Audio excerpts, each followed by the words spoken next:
मिट्टी का तेल, किरासन तेल, किरासन तेल थोड़ा पी जाए तो कैसा लगता है? बहुत। हमने 100 ग्राम रोज पिया था 1 साल। क्यों? घर में भजन में बैठ गए, उधर बच्चे कह रहे पापा, उधर में औरत कर रही है आज नमक नहीं है, तेल नहीं है। अब बताओ तो भजन में लगेगा मन, कौन सा मन अपनाओगे, कौन सा अपनाओगे? और दूसरी बात, बिजली का करंट अनजाने में छुओ तो क्या होगा? मर जाओगे, बचोगे? ठीक उसी तरह से जब बिजली नहीं छोड़ा, अग्नि नहीं छोड़ा, जहर नहीं छोड़ा, तो गलती का भी अनजान से करो चाहे जान के करो, प्रमाण भोगना भोगना है।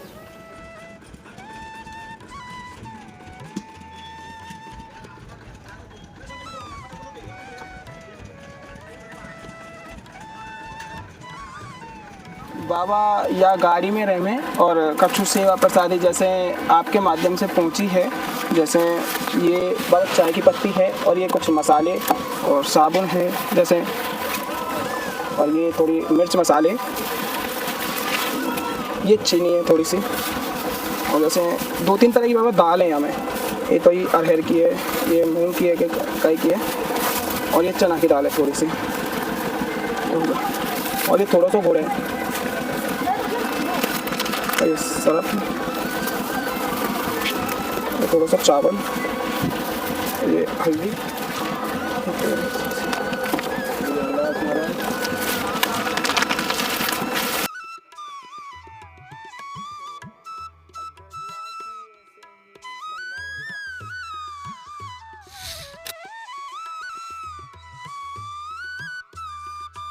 आप सभी भक्त प्रेमियों को प्रेम भरी राधे राधे। आज बहुत ही सुंदर दर्शन आप सभी के लिए फिर से लेकर के आए हैं। जैसा लगातार साधु संत महात्माओं के दर्शन कराते आ रहे हैं पहाड़ों पर और जंगलों में और भी विचित्र विचित्र स्थानों पर, लेकिन आज के ये जो दर्शन है ना बहुत ही भावनात्मक होने वाले हैं, क्योंकि जो ये आज साधु संत महाराज हैं वह एक चलती फिरती गाड़ी के समान अपने सफर को और ठाकुर जी के नाम के स्मरण को लगातार चलाते आ रहे हैं। और आज के यह दर्शन बहुत ही सुंदर और खास होने वाले हैं, और उनके माध्यम से आपके कुछ सवाल हैं, जैसा कि आप हमसे लगातार सवाल करते आ रहे हैं कि एक साधक को क्या, कैसे, किस तरीके से करना चाहिए और कैसे उसको रहना चाहिए, उन सभी सवालों को बहुत ही स्पष्ट रूप से आप सभी के समक्ष इस वीडियो के माध्यम से प्रस्तुत करेंगे। और एक संत प्रसादी महाराज जी के लिए पहुंचाई गई है, जो कि सबसे पहले हमारे पास संत प्रसादी आई थी, जो कि गाजियाबाद से हैं।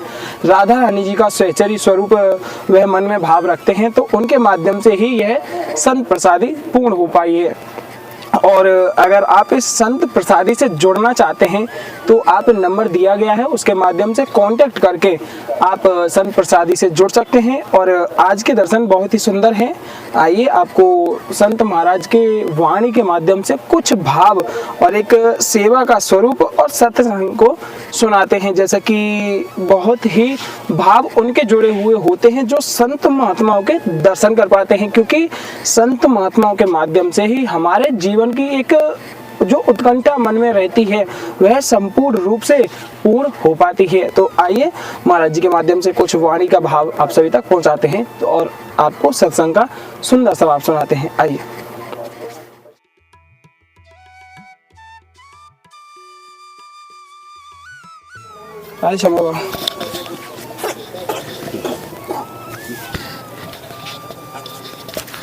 सर्वप्रथम बाबा आपको स्वास्थ्य जानना चाहेंगे, स्वास्थ्य कैसा आपको?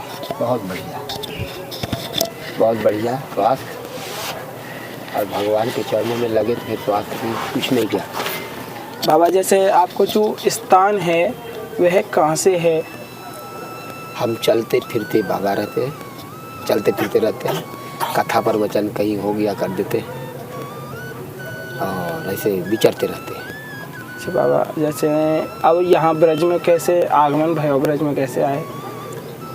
ब्रज में तो 6-7 साल पहले से हम आई हुई हैं। अच्छा, पहले भी आ चुके हैं? पहले भी आए हैं, 6-7 साल हो गया। और इसके बाद अभी तो घूमते रहते हैं, उत्तराखंड जाना है, अभी भी जाना है, फिर अभी गए भी थे, कथा प्रवचन करते रहते हैं। अभी कल आए वहाँ प्रयागराज से, चित्रकूट प्रयाग से कल आए। अच्छा।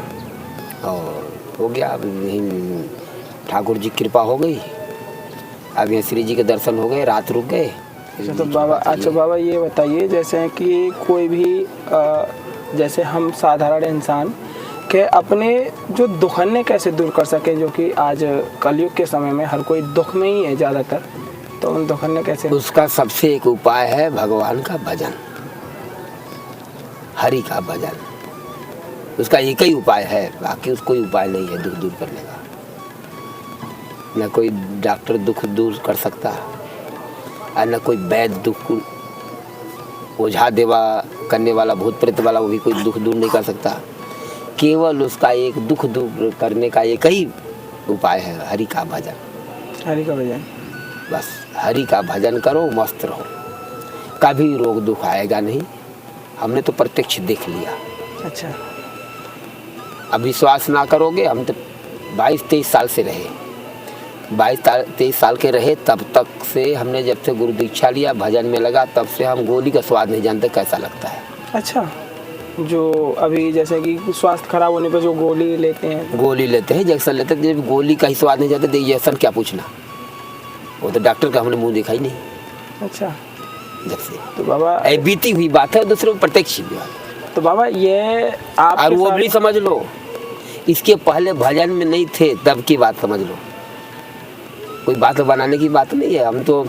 हमें दमा की बीमारी थी।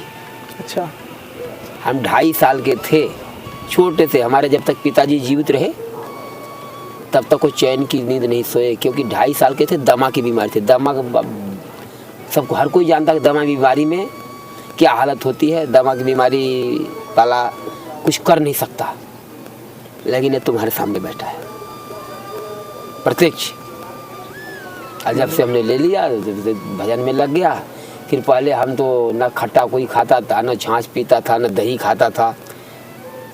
मिट्टी का तेल, किरासन तेल थोड़ा पी जाए तो कैसा लगता है?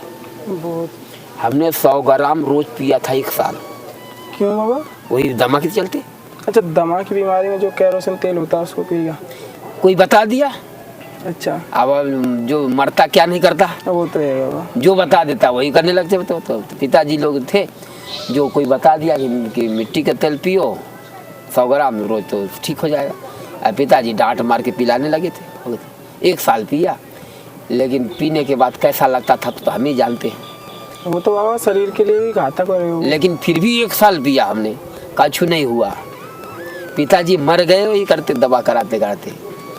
लेकिन हमने जब ठाकुर जी की शरण में गए, ठाकुर जी की सेवा लिया, तब से कोई दवा, साहब कोई ने दवा किया ना, तो कोई, बस ठाकुर जी की सेवा में सब बीमारी दुख दूर। अब हमसे आनंद अब कोई शायद दूसरा कोई होगा। बाबा जैसे हर कोई ठाकुर जी की प्राप्ति के काजे अग्रसर हेनो चाहे, तो बाकी काजे जैसे आपने जो साधु जीवन अपनायो, क्या जरूरी है ठाकुर जी पाने के काजे साधु जीवन, या वह गृहस्थ में रह के भी ठाकुर जी पा सके? बाबा देखिए, है तो सही गृहस्थ में रह के, लेकिन गृहस्थी वाला कुछ कर नहीं सकता। अच्छा, है तो गृहस्थ में रह करके ठाकुर जी को अपना लो, पा जाओ ठाकुर जी को, लेकिन साधु बन के नहीं कर पा रहे हैं तो गृहस्थी क्या कर पाए बेचारा।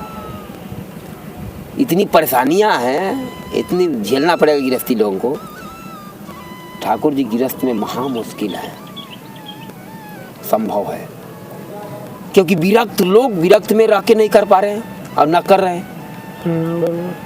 तो गृहस्थी के लिए तो और परेशानी है, हर से झंझट से झेलना। तो इसलिए ठाकुर जी को पाना तो भैया, वैसे मानी तो गई है बहुत, गृहस्थी बहुत बड़ी, लेकिन गृहस्थी मानी गई है, लेकिन गृहस्थी लोग कहते भी हैं कि बहुत बड़ी है, लेकिन गृहस्थी का नियम यदि देखा जाए तो नियम तो जब कोई अपना पाएगा, उतना कर पाएगा तब ना सही है। वैसे कहाँ गृहस्थ बड़ी है, गृहस्थ का नियम बड़ा है। अच्छा, नियम बड़े हैं गृहस्थ में? नियम, जब नियम कर लोगे तो गृहस्थी से जैसे बढ़िया तो कोई है नहीं, लेकिन नियम अपना पाओगे तब तो। नियम पूर्ण नहीं कर पाते हैं, बड़े बड़े संत महंत बड़े बड़े नहीं कर पा रहे हैं, तो हम लोग को क्या कर पाएंगे। इसलिए गृहस्थी विरक्त में है तो थोड़ा बहुत मन हटा के भजन करना बढ़िया। भजन में कहीं बैठ गए, मन लगा, अब घर में भजन में बैठ गए, उधर बच्चे कहे पापा, उधर में औरत कर रही है आज नमक नहीं है, तेल नहीं है। अब बताओ तो भजन में लगेगा मन, कौन सा मन अपनाओगे, कौन सा अपनाओगे। और दूसरी बात, संयम, सबसे ज्यादा संयम, नियम संयम। नियम संयम के जब तक नहीं रहोगे तो भगवान चाहे विरक्ति हो चाहे गिरफ्ती हो कुछ आने वाले नहीं है। नियम संयम। और बाबा जैसे आज के समय में हर कोई जो है कि यूं कहते हैं कि गलती बस कायते पाप है रोए, जैसे पैरों के नीचे चींटी भी आ गई या फिर कोई ऐसे कीटाणु मर भी जामे तो वहाँ को पाप जो है वे वहाँ को भोगना पड़े कि ना? भोगना तो पड़ा। अब बाबा जैसे तो ये तो भूल बस है रोए हमसे। अच्छा ये बताओ, भूल से अग्नि में आंख बंद करके अग्नि में डाको, दौड़ो, कूदो, तो भूल की कहने के बाद अग्नि क्या छोड़ देगी? नहीं बाबा। नहीं जलाएगी?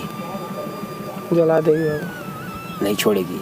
ठीक, भूल से आंख बंद करके भूल से बोल दो जहर पियो और बोलो कि भूल से हम पी लिए, तो बताओ बिना मरे छोड़ोगे? मर जाएंगे बाबा। मर जाओगे। बिजली का करंट अनजाने में छुओ तो क्या होगा? मर जाओगे, बचोगे? ठीक उसी तरह से जब बिजली नहीं छोड़ा, अग्नि नहीं छोड़ा, जहर नहीं छोड़ा, तो गलती का भी अनजान से करो चाहे जान के करो, प्रमाण भोगना है। नहीं कैसा होता है कि जैसे कि हम कितना भी बचाव कर रहे हैं, हम खुद ऐसा कई ऐसे भी होते हैं जो खुद से जैसे कि जानवरों को काट के भी खा रहे हैं, लेकिन हम उस चीज से परे हैं, हम ना कि प्याज लहसुन भी खा रहे हैं और बचाव कर रहे हैं कि हमसे कोई गलती ना हो। तो उसका प्रायश्चित कर सकते हैं। उसका प्रायश्चित करो। वो कैसे बाबा? प्रायश्चित करो जैसे हे भगवान हमसे एक गलती होगी, जब गलती महसूस हो तो ये गलती हो गई, इसके बाद उसके लिए उसका भजन करो, उसके लिए भजन करो, प्रभु हमसे बहुत गलती है, भजन करो, फिर उसको भजन काटो, भजन काटेगा वो। वैसे पाप तो हर जगह होती रहती है, बिना पाप करे तो कोई आदमी है नहीं, पाप हर जगह पाप होते हैं। भोजन करो तो अन्य में दोष, उसमें भी पाप है। कपड़ा पहने हो ना, कपड़ा पहने में भी दोष है, इसमें पाप है। इसके लिए प्रायश्चित है। कैसे प्रायश्चित है?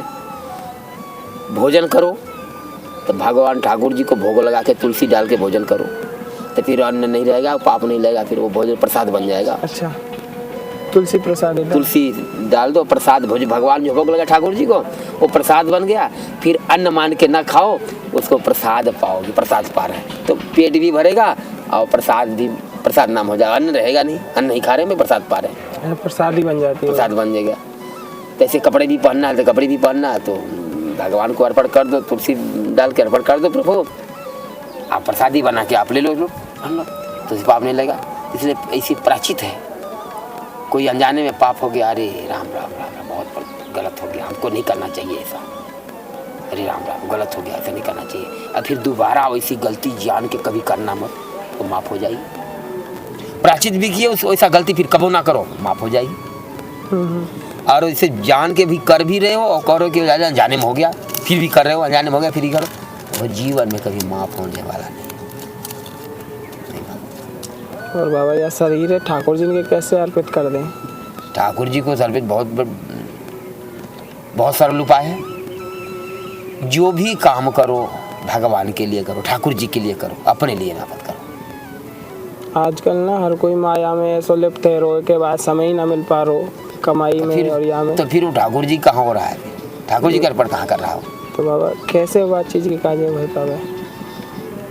देखो कुछ पाने के लिए कुछ खोना पड़ता है, पाने के लिए कुछ खोना पड़ता है। अब सोचो कि माया में भी रहे, ठाकुर जी को भी हम पाएं, ठाकुर जी को तो दोनों काम नहीं हो सकती। एक पुरानी देसी कहावत है कि चना का चावना और बंसी का बजाना दोनों बन जाएगा। एक ही काम बनेगा, तो चने चावल लो या तो बंसी बजा लो, दोनों काम एक ही बनेगा। ठीक उसी प्रकार से या तो माया में ही रह लो या तो ठाकुर जी को ही पालो, बिल्कुल बाबा, दोनों काम ही बनेगा। और बाबा आजकल जैसे कि हमने भी कंठी माला पहनी है, तो ये जैसे कंठी माला पहने तो या को नियम कहाँ है? हर कोई ये कहे कि मैं तो कंठी भी पहन लूँ और तिलक भी लगा लूँ, तो बताया गया को इनने बिना गुरु आज्ञा के पहने हुए दोष भी लगे। बिना गुरु आज्ञा के पहनोगे तो दोष नहीं लगेगा। ठीक, लेकिन तिलक कंठी तो पहन लो बिना गुरु आज्ञा, कोई बात नहीं, लेकिन जो फल मिलना चाहिए वो फल नहीं मिलेगा। अच्छा, वो जैसे कि कंठी माला हमने पहन ली है, गुरु आज्ञा ली नहीं है, लेकिन उतना फल नहीं मिलेगा। वो फल नहीं मिलेगा जिस फल के लिए हम पहने हैं, ठीक। और तिलक तो बिना गुरु आज्ञा से लगाना भी नहीं चाहिए। अच्छा, तिलक भी बिना गुरु आज्ञा से नहीं लगाना चाहिए, गुरु ही तिलक लगाते हैं। अब बहुत लोगों हमने देखा सुना भी कि तिलक का कोई महत्व नहीं रखते। तिलक के जैसे बहुत लोग हैं, बहुत बड़े बड़े संत भी हैं, तो कहते हैं तिलक से क्या होता है, तिलक से क्या होता है। बहुत कहते हैं कंठी से क्या होता है। भैया वो तो हमारे गुरु से भी गुरु हैं, हैं? लेकिन तिलक से जो होता है, कंठी से जो होता है, वो शायद कुछ से भी नहीं हो पाता। दाढ़ी जटा से जो कुछ होता है, तिलक से जो होता है, उसमें दूसरे से कुछ से नहीं होगा।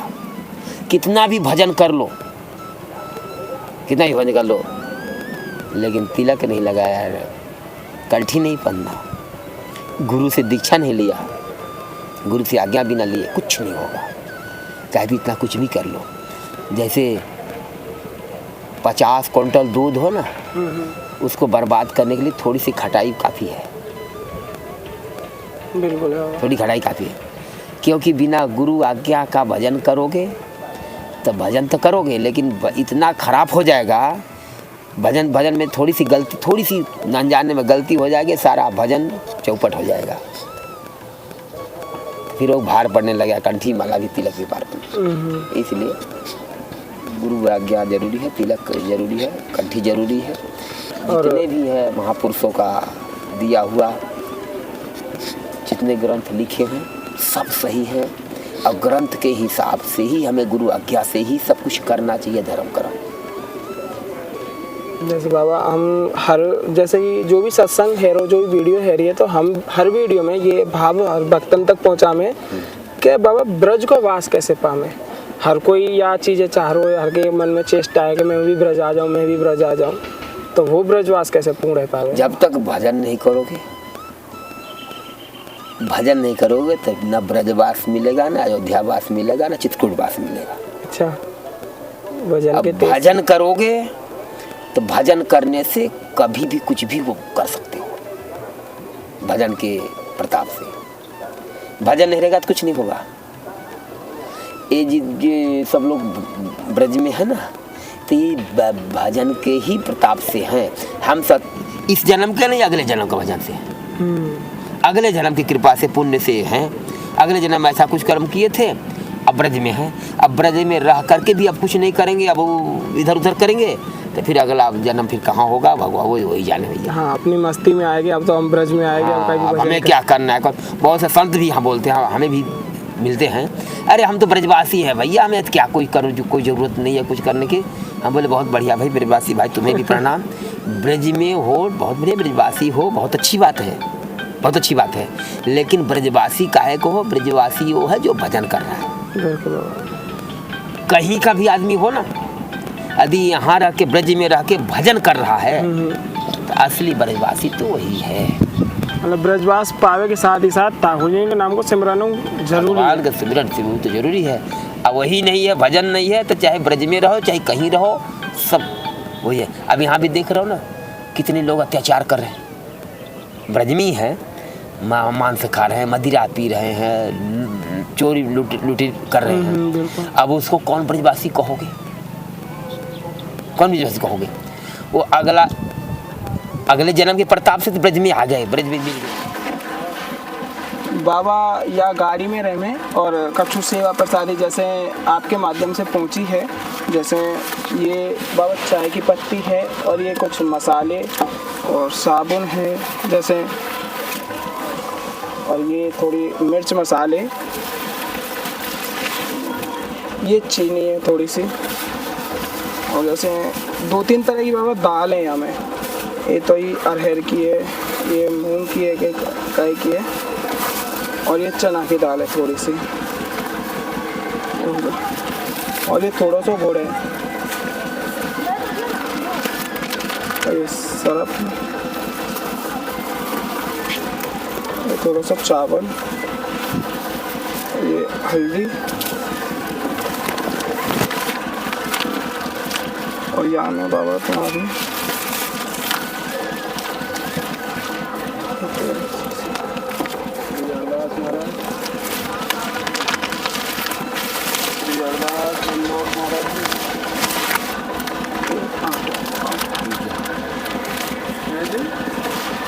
एक जिनके माध्यम से इस सेवा पहुंची का है बाबा, इनको एक सवाल ही है कि जैसे कि ठाकुर जी को नाम तो बहुत ले में, मतलब इतना मन ना लग पा रहा, पूरी एक तरीका से उनको मन भाव बैठ ना पा रहा, तो कैसे वो भाव पूरा है बाबा?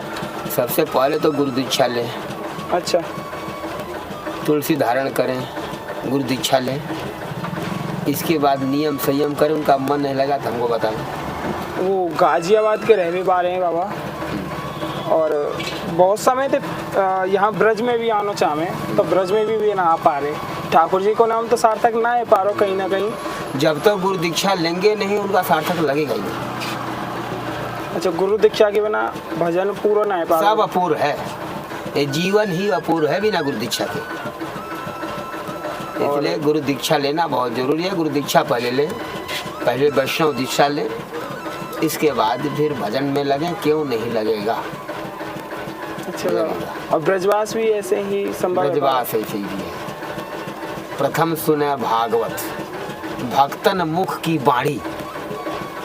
सबसे पहले भक्तों से सत्संग करिए, सत्संग सुनिए, अब भक्तों से कथा सुनिए, संतों से कथा सुनिए। अच्छा, तब लगेगा। कथावाचक तो बहुत हैं। हाँ बिल्कुल है, लेकिन सब कथावाचक नहीं भाव बना पाएंगे क्योंकि उन्हें रुपए से मतलब है। बिल्कुल। लेकिन संत, किसी ऐसा संत से वो कथा सुने, भक्त संत से, फिर देखिए। अब ठाकुर जी के कृपा से क्या बताएं, जहाँ जहाँ कथा होती है ना, अपनी कथा होती है ना, जहाँ होती है तो 2, 4, 6 चेला अवश्य होते हैं। अच्छा, 4, 6 चेला अवश्य गुरु दीक्षा लेते हैं तुरंत। गाजियाबाद में भी एक सुनील नाम का है पुलिस वाला, हमारा चेला है। अच्छा, ये बाबा जो सेवा पहुंची है वो गाजियाबाद के ही हैं, एक भक्त प्रेमी, तो उनके माध्यम से वो यही भाव रहे हो कि संत प्रेमी के बड़े हितैषी हैं, बड़ो प्रेम लगे उनको संतन के काजे, तो उनके माध्यम से ही सेवा पहुंची आप तक। चलो बहुत बढ़िया, धन्यवाद हमारी तरफ से।